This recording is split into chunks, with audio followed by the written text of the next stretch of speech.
Hello, this is Darrell Castle with today's Castle Report. Today is Friday, the 14th day of August, 2020. And on this report, I will return to an old-time theme. That is the defense of Western civilization, but today I will look at it from a new direction. Today's theme is the inherent worth of the individual, or that spark of divinity that is the image of God in each person. The very heart of Western civilization. Here at the Castle family, we're troubled right now.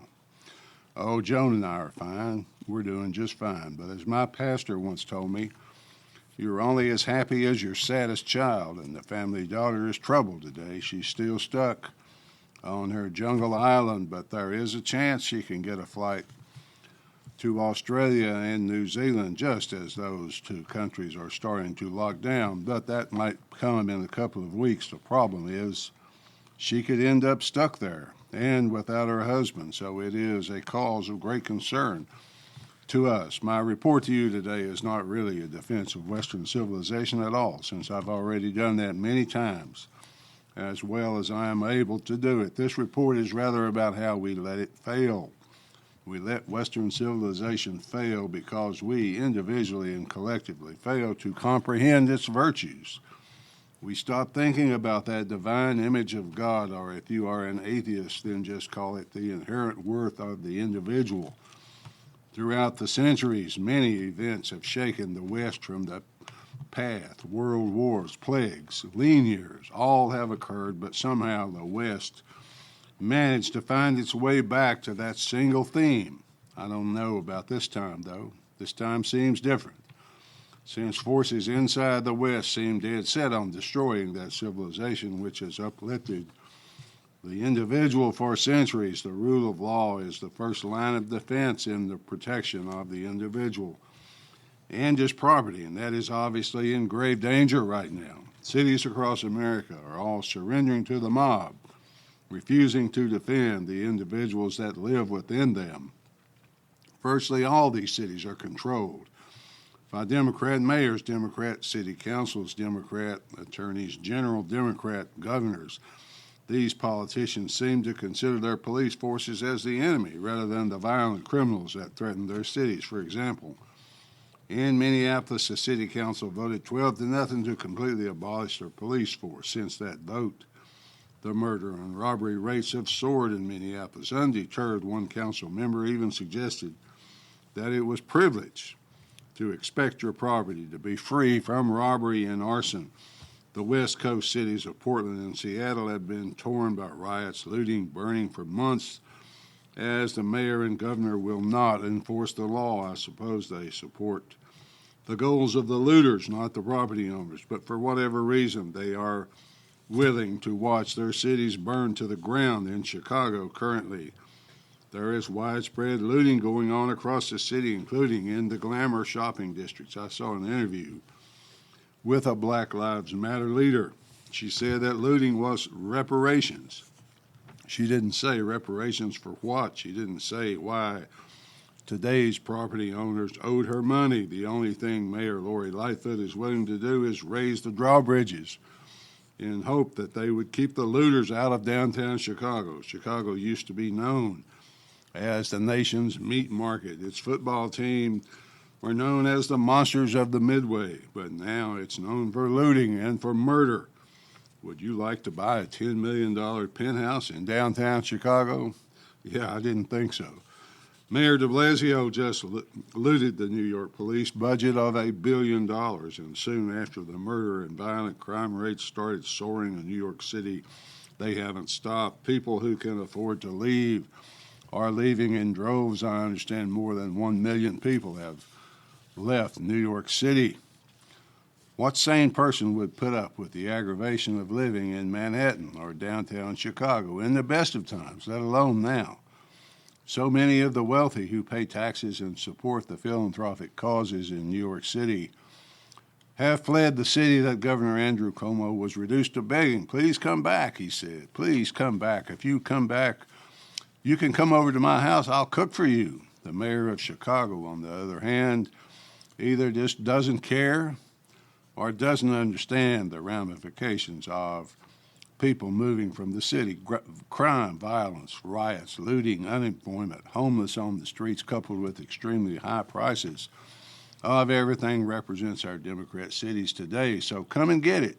We, the people, have allowed our cities and the components of our cities to slide into what appears to be a fatal decadence. The stay-at-home orders forced on us by governments made many of us realize that we actually can stay at home. We can work from home. We don't need expensive commercial real estate. The result is goodbye commercial real estate market, goodbye big city retail market. Hundreds of companies have filed for bankruptcy protection, most of them in Chapter 11, hoping, I suppose, to survive there until the COVID lockdowns are lifted. Many or most will not survive, but will be liquidated in Chapter 7. Thousands of small businesses have struggled under the weight of it all, but have finally succumbed as well with all the trouble in our cities. Does anyone want to pay $100 for a ticket to see a sports event where there they can be lectured by multimillionaires about their privilege? Professional sports might be on the final road to fatal decadence as well. Time will tell whether interest and fans ever return. Governments in our cities and states seem either ambivalent about these things or they are on the side of the destroyers. The federal level is a little different because of the upcoming election and the Democrat obsession with damaging President Trump. Both sides want to spend trillions of dollars that do not exist in an effort to alleviate some of the problems they caused with their lockdowns. The federal government's theft seems much different from the theft of the looters. Their theft, the federal government's theft, is so classy. It is more in the nature of embezzlement than counterfeiting or looting. The looters blame their lack of a moral conscience on something that ended more than 160 years ago. And the federal government blames their lack of a moral conscience on the virus. Everyone presumes that both explanations are bogus, but we're all expected to pretend we don't presume that. It would be hard to imagine Jerome Powell running through a window at Best Buy with a TV like the looters, but essentially he's doing the same thing. Jerome Powell, in case you don't know, is chairman of the Federal Reserve. They're very similar, these two people. The fact that the Constitution doesn't permit rule by executive order, and that, on the contrary, it says that spending bills must originate in the House, doesn't seem to bother the Trump administration. He just ignores the people's representatives and rules by executive fiat. He knows that the Democrats want to keep the economy struggling because that would hurt his reelection chances. So he is determined not to let that happen. When and if the new bipartisan relief bill finally passes, everybody gets something of the new non-existent money. Those who don't work get a $400 per week bonus. Those who do work get free money as well. During the last round, those who did not work, 68%, received more in unemployment payments than they received from working. The federal government thereby set itself as the competitor to business for the services of their workforce when there is no value in working. You know that civilization is headed downhill fast. Economist Bill Bonner points out to us that there are two kinds of money. Quote, there is the money you earn honestly by providing goods or services to others. And there is the money you get by lying, cheating, stealing, or counterfeiting. From both theory and experience, we know that the more you have of the latter, the less you have of the former, the worse off you are. That's what President Trump, Nancy Pelosi, Jerome Powell, et al. Proposed to do, increase the amount of printing press money while the goods and services producing economy sinks, end quote. It is important, then, to get the printing presses cranking out as much fake money as possible so the people will not lose confidence in the government's ability to respond to a crisis. This is an anathema to a properly functioning republic, but no one seems to care. The lesson is that no matter who is in office, whether Democrat or Republican, the fake money printing will continue until the whole thing collapses into a pile of rubble. We have some examples of this happening. Zimbabwe, Argentina, many times there. and Venezuela, what are the chances that Western civilization could be reassembled from the ashes without the guiding belief system of Christianity? The answer to that question is zero. The chances are zero. So something else must replace this civilization when it inevitably collapses.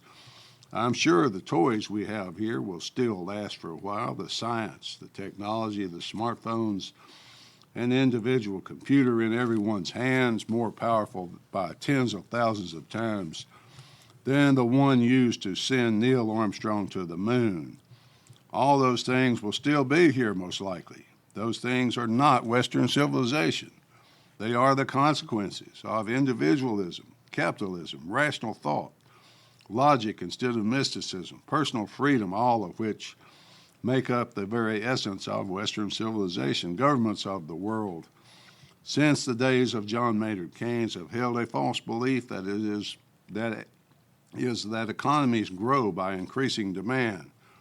Demand is increased by the government printing more money and releasing it into the economy. That is a false belief, in my opinion. It's been proven false by many governments, including the three I just mentioned. It is false unless you believe that by having some counterfeiter print and spend money, the economy would somehow be stimulated. Unfortunately, everyone of any political consequence is down with the cause of modern monetary theory. That's why all this is called now, folks.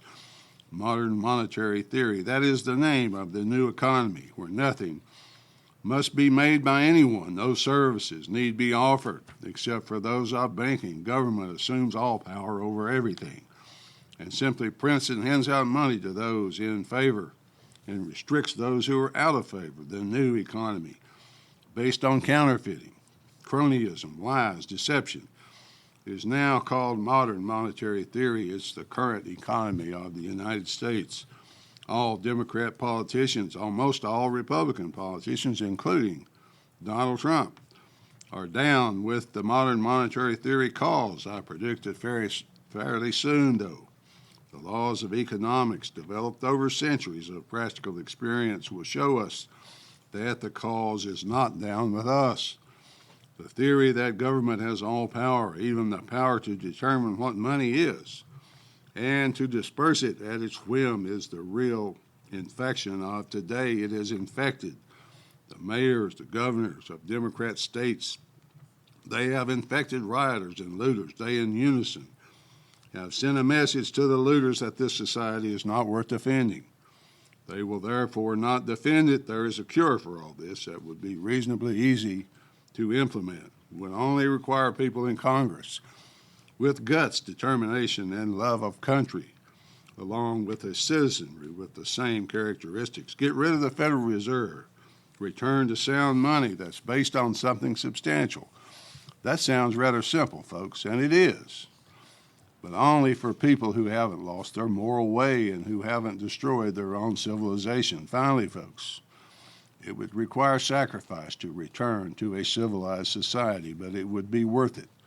No more unwinnable, unending wars, no more favoritism, no more cronyism, no more handouts to pass around for vote buying. In return, a time of economic contraction would be a hard price to pay for a while.